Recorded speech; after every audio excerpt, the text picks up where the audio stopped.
नमस्कार। मैं योगी सर यानी कि एडवोकेट योगेश कुमार आप सभी का अपने इस YouTube चैनल में स्वागत करता हूं। दोस्तों, आप सभी जिस चीज की तैयारी कर रहे हैं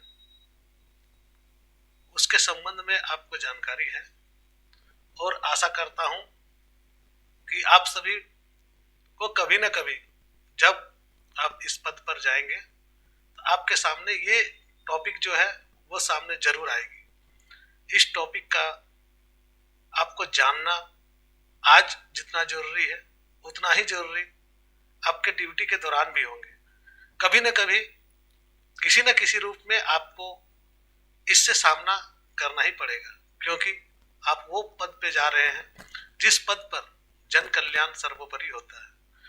क्यों होनी चाहिए, कैसे होनी चाहिए, ये पुनर्वास नीति क्या है, क्यों होना चाहिए, विस्थापन क्यों होगी, क्या विस्थापन आवश्यक है, क्या आपको इसके विकल्प को ध्यान देना चाहिए या आप उन लोगों की जन भावनाओं में बहकर अपने इस सरकार के विरुद्ध जाएंगे। ऐसी तमाम सवाल जो है आपके जहन में उस वक्त आएंगे। पुनर्वास और विस्थापन नीति एक ऐसी नीति है जहां पर किसी की खुशी के लिए किसी का करुण क्रंदन भी सुनाई पड़ता है। दोस्तों, ये जो नीति है ये झारखंड सरकार ने 2008 में लाई। इसीलिए उस समय तत्कालीन मुख्यमंत्री श्रीमान मधु कोड़ा जी ने जब इस नीति को लाया था तब बहुत क्रिटिक्स भी हुआ था। एक आर्टिकल में यह लिखा गया था कि पुनर्वास का क्या मतलब है। क्या यह मतलब है कि पहले तोड़ो घर फिर होगी आपकी बारे में चर्चा, या आज राज्य गठन के 8 साल बाद पुनर्वास की आवश्यकता पड़ी? क्या इसके पहले राज्य के लोगों को इस पुनर्वास से क्या लाभ मिला था? क्या उनका विस्थापन नहीं हुआ? और चलिए, जो आया देर सवेर ही, परंतु सवाल यह भी उठाया गया कि इतने सालों के बाद जो आई नीति 2008 में, उसके घोषणा जो की मधु कोड़ा जी ने, तो ये कोड़ा तो जी ने बहुत बेहतर काम किया, लेकिन ये बिल्कुल कहा जा सकता है कि यह पुनर्वास नीति किसके लिए बनाई गई? क्या पुनर्वास नीति में सबसे बड़ी बात जो है वह यह है कि इसका जो मुनाफा है विस्थापितों को मिल रहा है या कंपनी को मिल रहा है? बहुत तरह के सवाल उठे इस दौरान और बहुत तरह के इसके क्रिटिक्स भी हुए और आपका यह पुनर्वास नीति 2008 हमारे सामने आ गई। यह पुनर्वास नीति ऐसी नीति है जो आपको वर्तमान में जब प्रारंभिक परीक्षा होगी तो आपको 6 प्रश्न नीतियों से पूछे जाते हैं। उसमें सबसे ज्यादा प्रश्न पुनर्वास नीति से होती है और इस नीति से बहुत ही टिपिकल प्रश्न आपके मुख्य परीक्षा में भी होती है। तो दोनों परीक्षाओं को ध्यान में रखते हुए मैं एडवोकेट योगेश आप सभी को इस टॉपिक को 2 पार्टों में चर्चा करूंगा। पहले पार्ट में मैं आपको समझाने की कोशिश करूंगा कि ये विस्थापन या पुनर्स्थापन और पुनर्वास नीति है क्या, इसके क्या उद्देश्य है और ये क्यों आवश्यक है और क्यों इसकी आवश्यकता पड़ी और क्या हुआ इससे जो नीति जो बनी, इस नीति का फायदा हमारे जनमानस को क्या हुआ? क्या जो नीति बनी वो कंपनी के हित में ही थी? क्या जो नीति बनी इससे लोगों की समस्याएं दूर हुई? ये सवाल मैं आप पर छोड़ता हूं, क्योंकि आप उस प्रेस्टिजियस पद पर जाने वाले हैं जो आपको इस नीति के बारे में बहुत ही गहन अध्ययन भी करनी होगी और अपने स्व विवेक से इसकी आपको समालोचनात्मक ढंग से सोच के आपको डिसीजन भी लेनी होगी। वहां पर आपके सामने बहुत सारी चुनौतियां आएंगी जिसे आपको जानना आवश्यक है। मैंने यह वीडियो आपके क्लास को ध्यान में रख के बनाया गया है, क्योंकि आपकी परीक्षा जो होगी वो जो नीति बनी है उसी पर आधारित होगी। चर्चा के लिए आपके सवाल, दिमाग में जो सवाल आते हैं उसके लिए मैं आपका स्वागत करता हूं, लेकिन आप उस दौरान जो जरूरी होगा उसी अनुसार कदम उठाएंगे। इस नीति में जो पैसे हैं पुनर्वासित क्षेत्र के विकास में खर्च करने के लिए जो आते हैं, उसे किस प्रकार से आप खर्च करेंगे वो आपको उस समय डिसीजन लेंगे। चलते हैं हम अपने विषय की ओर, और इस विषय में आपको क्या पढ़नी है और किस तरह से पढ़नी है इस बारे में हम बात करते हैं, क्योंकि यह जो टॉपिक है बहुत ही इम्पोर्टेंट है।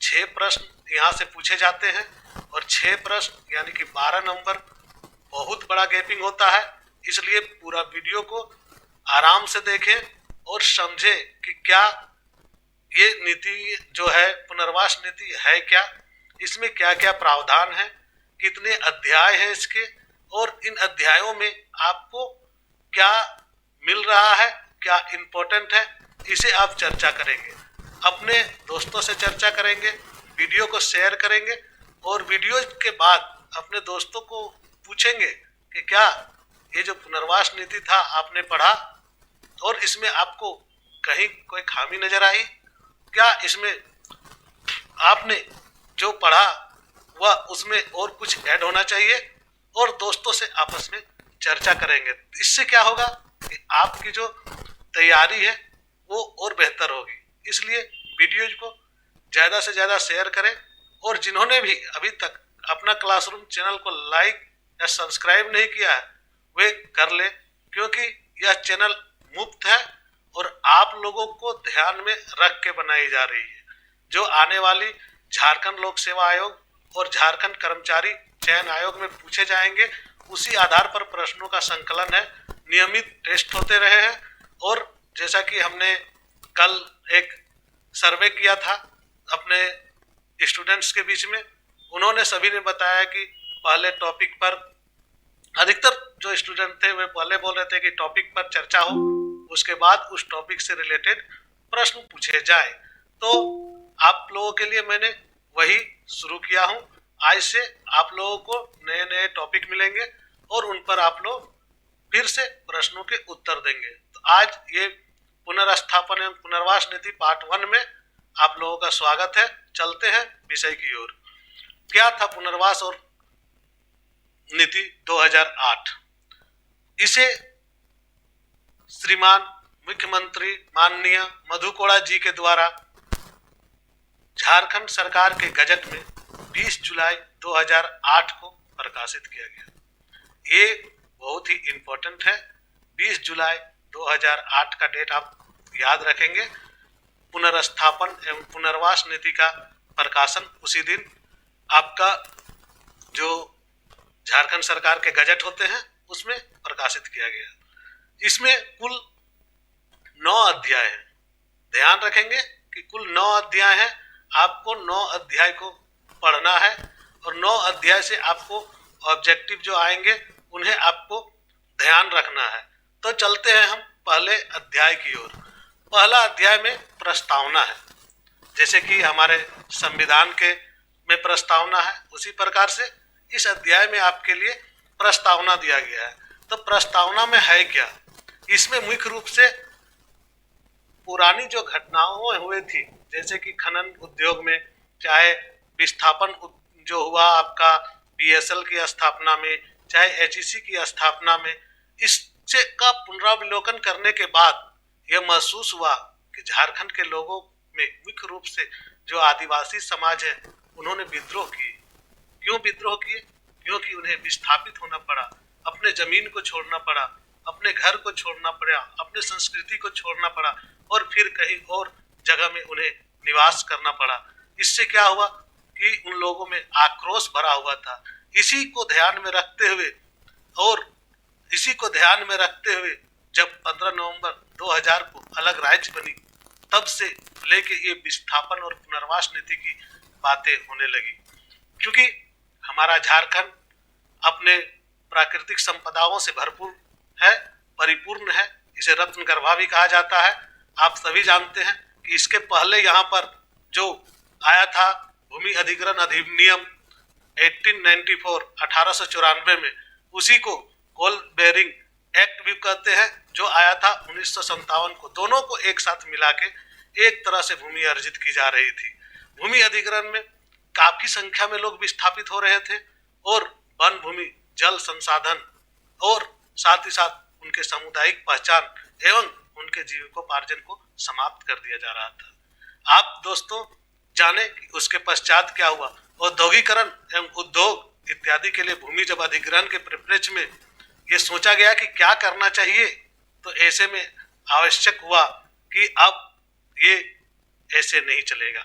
यहाँ पर हमें एक स्पष्ट पुनर्स्थापन नीति और पुनर्वास नीति को तैयार करना होगा, तभी यहाँ के लोगों को जो मान सम्मान है वो मिलेंगे। पूंजी निवेशकों के साथ साथ उनको भी प्राथमिकता मिलेगी, जिन्हें अपने जमीन से, जिन्हें अपने खेती बाड़ी से, अपने रीति रिवाजों से, जिन्हें अपने रीति रिवाजों से दूर होना पड़ रहा था, उनके लिए अब क्या है, 60-70 वर्षों पहले से जो रोजगार के लिए झारखंड के लोग जो बाहर गए और बाहर के लोग जो यहाँ आए, बिहार से, यूपी से या अन्य जगहों से आके यहाँ बसे, इससे क्या हुआ कि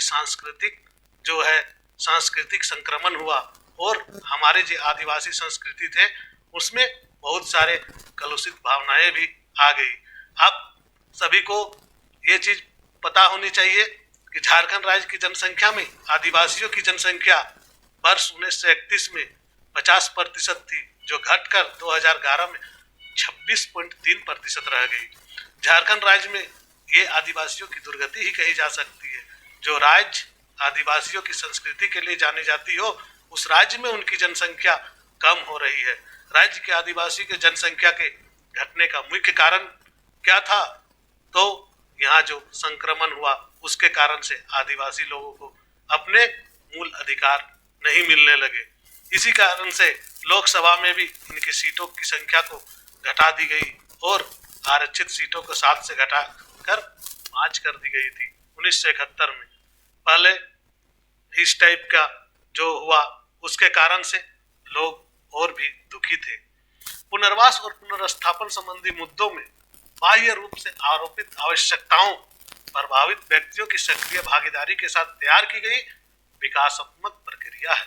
यह मूल रूप से मूलभूत अंग में के रूप में स्वीकार करना अनिवार्य आवश्यक था। यहाँ देखना होगा आपको कि अनैच्छिक विस्थापन द्वारा प्रतिकूल रूप से प्रभावित परिवारों का आर्थिक मुआवजे के अलावा अतिरिक्त लाभ भी प्रदान करने होंगे। क्यों प्रदान करने होंगे? क्योंकि अतिरिक्त लाभ अगर नहीं दिया जाए तो ये पीढ़ी, चलिए इस पीढ़ी को आपने लाभ दे दिया, लेकिन उसके आने वाले जनरेशन क्या करेंगे? उसके आने वाले जनरेशन के लिए क्या होगा? वो कहाँ जाएंगे? उनका क्या होगा? व्यवसाय क्या होगा? उन्हें करना क्या होगा? वो कहाँ खाएंगे, कहाँ पिएंगे, कैसे जीविकोपार्जन करेंगे? इन सभी बातों को ध्यान में रखा गया। उसके बाद भी भूमि के संबंधित जो मान्यता थे, खास करके गैर मजरूआ और वन भूमि धारक, हमारे यहाँ आपको पता है कि खुटकट्टी व्यवस्था थी, जो जंगल साफ करते थे, जमीन उन्हीं की होती थी और वे आराम से खेती बाड़ी कर पाते थे और वहां पर निवास करते थे, वहीं पर घर बनाते थे, वहीं पर रह जाते थे। तो गैर मजरूआ एवं भूमि धारक जिस पर वे अपने जीविकोपार्जन पर पूर्णतया आश्रित थे, इस प्रकार के योजनाकर्ताओं के द्वारा जो विस्थापित हुए, उनका पुनर्वास और पुनर्स्थापन प्रक्रिया में शामिल करने की बात इसमें की गई। प्रभावित लोगों की सक्रिय भागीदारी के साथ विकासात्मक कार्य को स्वीकार करने की जरूरत है। विस्थापन से प्रभावित परिवारों को आर्थिक मुआवजा के अलावा अतिरिक्त लाभ देने होंगे। इसका मतलब यही होता है कि आपको जब विस्थापन हो रहा है तो विस्थापन के साथ साथ में आपको क्या और देनी होगी।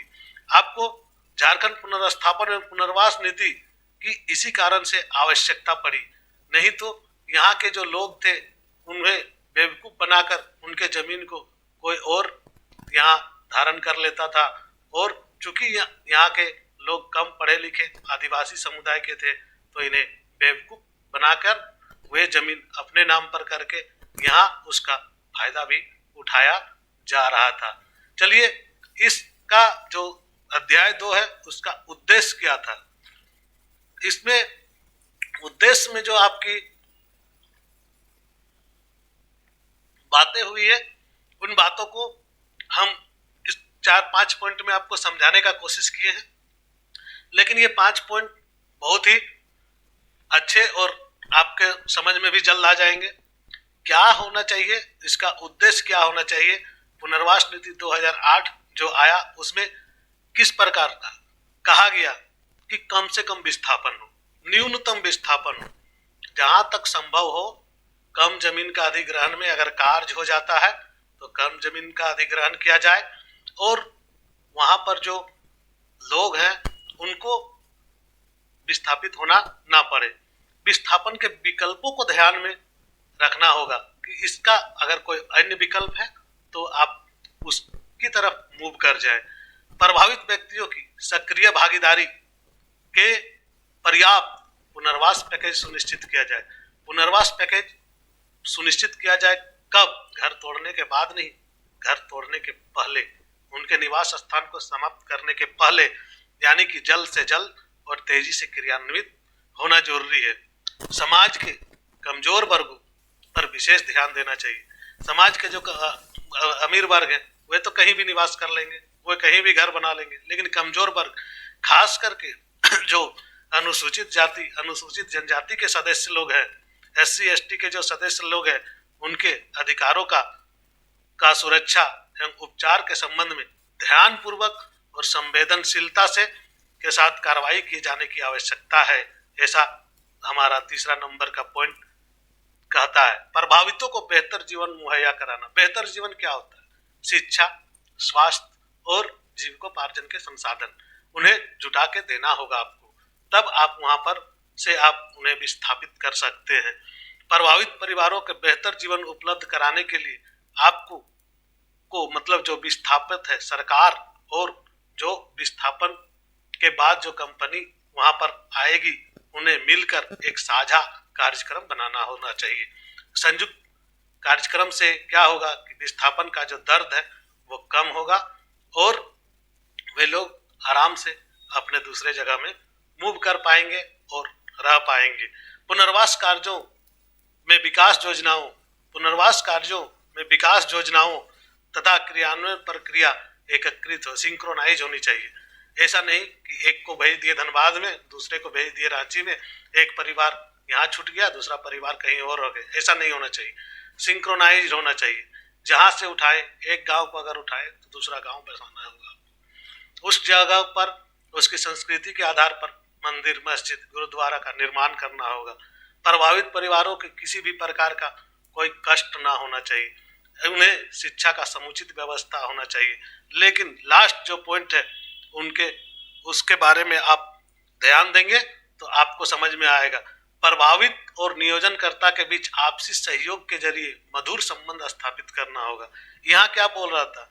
विस्थापन में भू अर्जन जो करता है, भू अर्जनकारी निकाय और प्रभावित परिवारों के बीच में आपसी सामंजस्य होना आवश्यक है, उनकी राय लेनी आवश्यक है, उन्हें क्या चाहिए ये जानना आवश्यक है।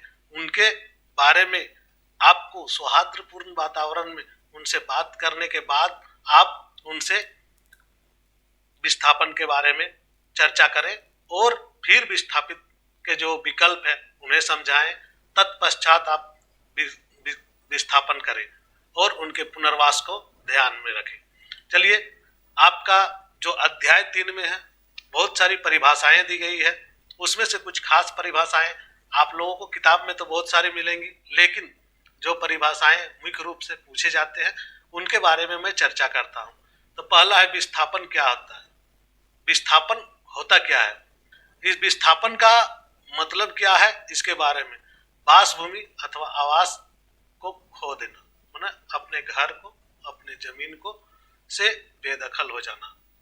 मतलब सीधा साधी से बात है कि उस जगह से उनका अस्तित्व को पूरी तरह से खत्म करके कहीं और उन्हें देना। प्रभावित परिवार कौन होते हैं? प्रभावित परिवार ऐसा परिवार है जिसकी संपत्ति किसी परियोजना में चली गई हो, भू अर्जन किए जाने का या अन्य कारण से अनैच्छिक विस्थापन द्वारा प्रभावित हुई हो। उन्हें नहीं जाना था, फिर भी जाना पड़ा। ये होता है अनैच्छिक विस्थापन। कृषि श्रमिक कौन होते हैं? कृषि श्रमिक वैसे व्यक्ति होते हैं जो उस क्षेत्र में घोषणा की तारीख से पूर्व, जब विस्थापन की घोषणा होगी उसके तारीख से पूर्व जो है कि कम से कम अनुसूचित क्षेत्र में, अधिसूचित क्षेत्रों में 30 वर्षों से तथा गैर अनुसूचित क्षेत्र में 15 वर्षों से निवास कर रहा हो, ऐसे लोग को जो है वे कृषि श्रमिक कहलाते हैं। यानी कि 30 वर्षों से गैर अनुसूचित क्षेत्र में और 15 वर्षों से निवास करने वाले क्षेत्र में निवास कर रहे, साथ ही साथ शारीरिक मैंने अपने श्रम के द्वारा कृषि भूमि को अर्जित किया हो, यानी कि जंगल की सफाई की हो, कृषि के लिए उन्होंने भूमि को तैयार किया हो और फिर वहां पर निवास करना आरंभ किया हो। ग्राम सभा क्या होता है? झारखंड पंचायत राज अधिनियम 2001 में जो परिभाषित ग्राम सभा है उसी को यहाँ भी रखा गया है। तो आपको झारखंड के जो ये है अधिनियम, पंचायत राज अधिनियम 2001 को जानना होगा, उसी से आपको ग्राम सभा की परिभाषा जो है वो मिलेगा। रैयत क्या है? रैयत क्या? ऐसा व्यक्ति जिसका नाम संदर्भित भूमि के राजस्व अभिलेख में दिया हुआ। मतलब रैयत वे लोग होते हैं जिनका नाम संदर्भित भूमि, मतलब जो भूमि आपका विस्थापित होने जा रही है उस भूमि में उसका नाम हो, यानी कि उनके पिताजी का भी नाम हो तो भी चलेगा, लेकिन उनमें से परिवार के किसी सदस्य का नाम होना आवश्यक है। निगम क्षेत्र क्या होता है? भी वही है कि झारखंड राज्य नगर निगम अधिनियम 2001 में परिभाषित जो निगम है क्षेत्र का परिभाषा दिया गया है वही उसमें होगा। अर्जनकारी निकाय कौन होता है? इस तरह के और भी बहुत सारे पॉइंट हैं। मैं कुछ पॉइंट वहां पर लिखा हूँ स्लाइड्स में और कुछ पॉइंट का चर्चा करूंगा, क्योंकि सारे चीज स्लाइड्स में लिखना मुश्किल है, क्योंकि उतना सारा लिखूंगा तो फिर आपको समझा नहीं पाऊंगा।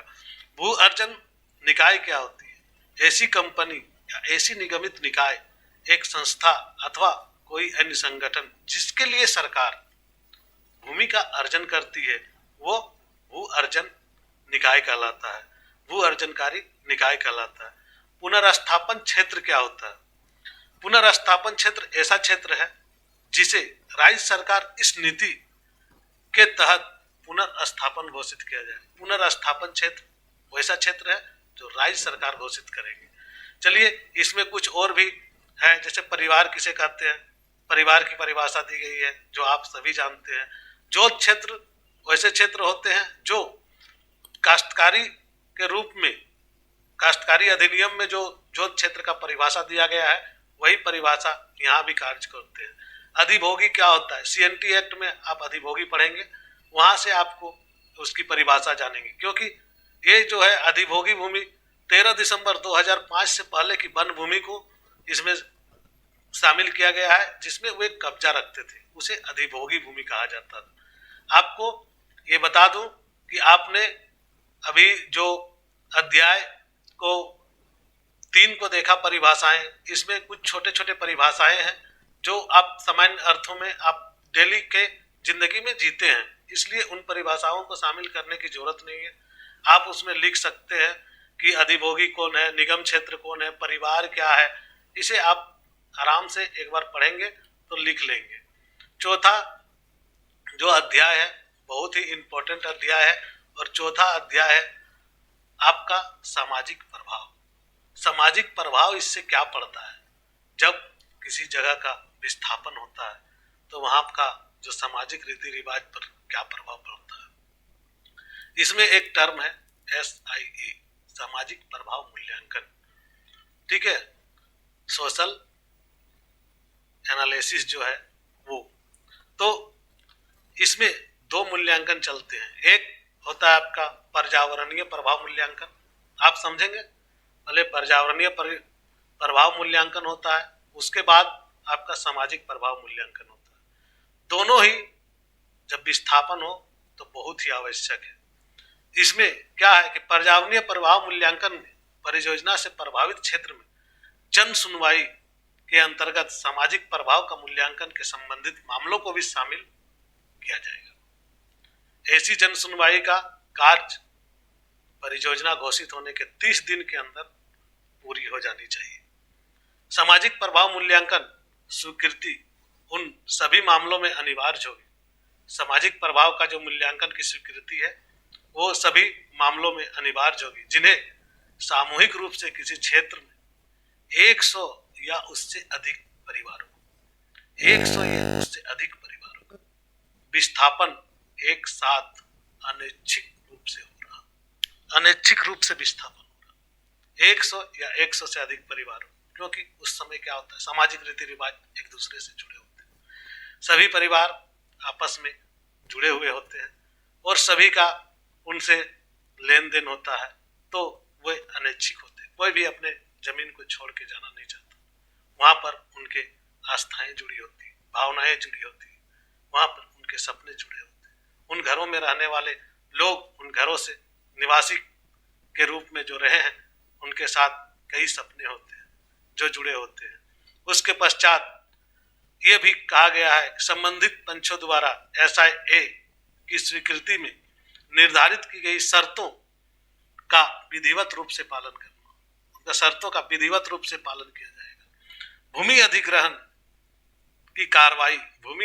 की कार्रवाई के पूर्व अधियाची निकाय को इस पुनर्वास एवं विस्थापन नीति के प्रावधानों का विधिवत रूप से पालन करने के लिए लिखित रूप से, यहाँ लिखा हुआ है लिखित रूप से वचनबद्धता प्रमाण पत्र देना होगा, यानी कि आपको जो करने जा रहे हैं उसकी लिखित प्रतिलिपि आपको देनी है।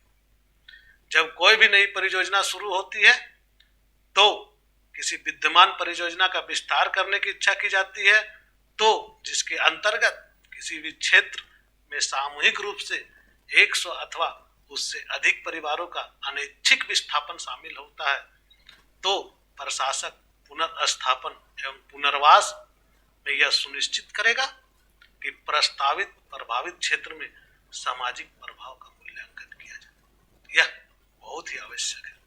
सभी पक्षों का सामाजिक स्वीकृति जरूरी है। प्रभावितों शर्तों का पालन करना होगा, वे क्या शर्त रख रहे हैं उनका पालन करना होगा, उन्हें वचनबद्धता का प्रमाण पत्र आपको देना चाहिए, देना होगा, तभी आप वो काम कर सकते हैं। अध्याय 5 में प्रशासक तथा आयुक्त की नियुक्ति होती है। अध्याय 5 में प्रशासक तथा आयुक्त की नियुक्ति होती है। इस अध्याय में आप नियुक्त होंगे।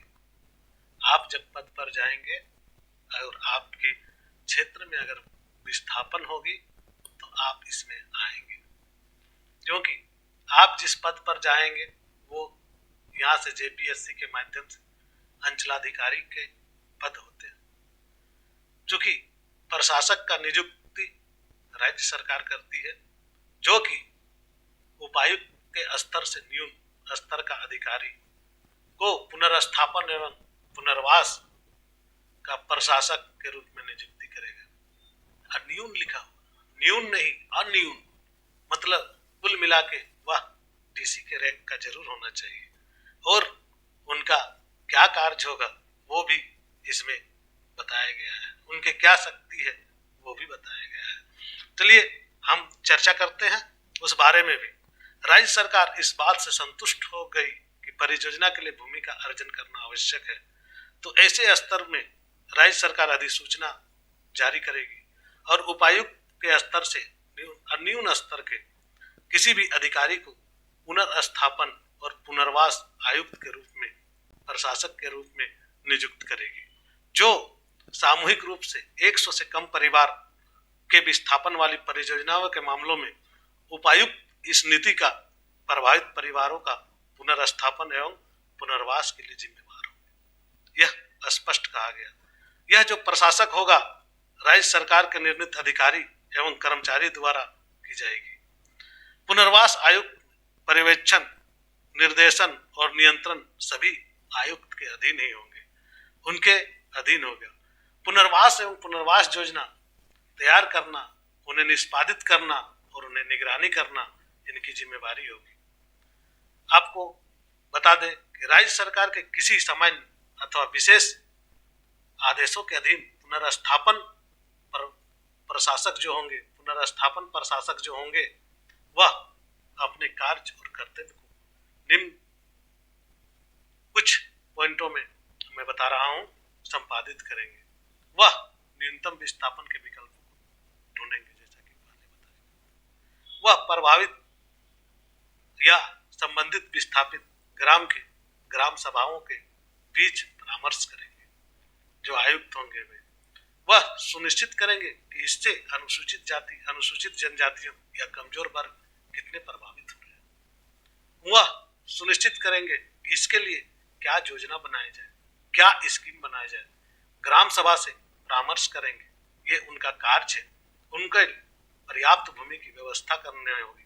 प्रभावित परिवारों की लाभ स्वीकृति देनी होगी, उन्हें जो लाभ चाहिए उन्हें देनी होगी।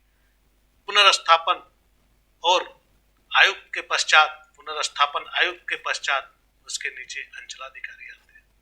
अंचलाधिकारी अपने क्षेत्र में इस बारे में जहां विस्थापन होना है वहां जाएंगे। जिस पद पर आप बैठेंगे उसी पद पर अंचलाधिकारी भी होंगे, जो आयुक्त के नीचे काम करेंगे, और उन्हें इस नीति के बारे में ग्राम सभा के माध्यम से उपायुक्त को जानकारी देनी होगी कि हमारे एरिया में इस जमीन पर कितने लोग विस्थापित हैं, कितने लोग विस्थापित होने वाले हैं। सभी मामलों के लिए सरकार आयुक्त अथवा समकक्ष स्तर के अधिकारी नियुक्त करेगी, जिसे पुनर्वास एवं विस्थापन आयुक्त कहा जाएगा।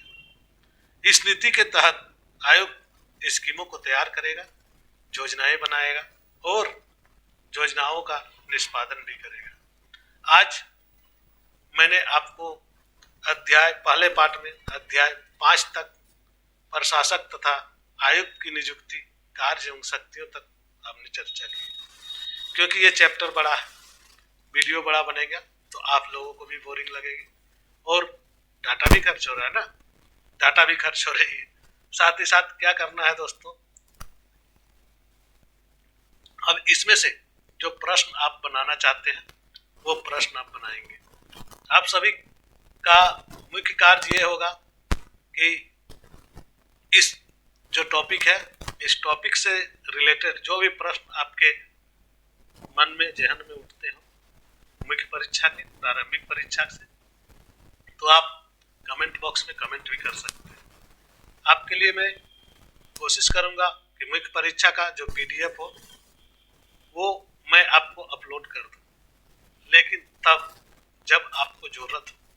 अभी आपको इसका जरूरत नहीं है, अभी आपको प्रारंभिक परीक्षा की जरूरत है, और प्रारंभिक परीक्षा के अनुसार ये जो है काफी है, और आप लोग इसको बार बार देखेंगे, आपस में चर्चा करेंगे, तो आपका कहीं से प्रश्न छूटने वाले नहीं है। धन्यवाद दोस्तों, जुड़े रहें और आगे भी इस प्रकार के वीडियो आपको मिलते रहेंगे। वीडियो कैसा लगा कमेंट बॉक्स में कमेंट करेंगे, और हमारे व्हाट्सएप ग्रुप से जुड़ जाएंगे जो आपके डिस्क्रिप्शन बॉक्स में दिया गया है। और साथ ही साथ अगर सब्सक्राइब कर लेते हैं तब तो आपको वीडियो तुरंत का तुरंत मिल जाएगा। अदरवाइज अगर आप सब्सक्राइब नहीं किए हैं चैनल को अभी तक, क्योंकि सब्सक्राइबर्स की संख्या बहुत हो चुकी है, और आप जल्द से जल्द सब्सक्राइब कर लें। कंपटीशन बहुत बड़ा है, और जहाँ तक उम्मीद है कि जितना जल्दी आपको वीडियो मिलेंगे उतने आप फायदे में रहेंगे। तो इस कारण से सब्सक्राइब कर ले चैनल को जितना जल्दी हो सके, और कमेंट में जो लिंक दिया हुआ है आपका व्हाट्सएप ग्रुप का, उस लिंक के माध्यम से हमारे व्हाट्सएप ग्रुप जो अपना क्लासरूम AAPNA CLASSROOM से जुड़ जाएं। और मैं एडवोकेट योगेश कुमार आप सभी से विदा लेता हूं, और नेक्स्ट क्लास में इसका जो दूसरा पार्ट है उसे मैं आप लोगों के सामने लाऊंगा। धन्यवाद, जय हिंद, जोहार, जय झारखंड।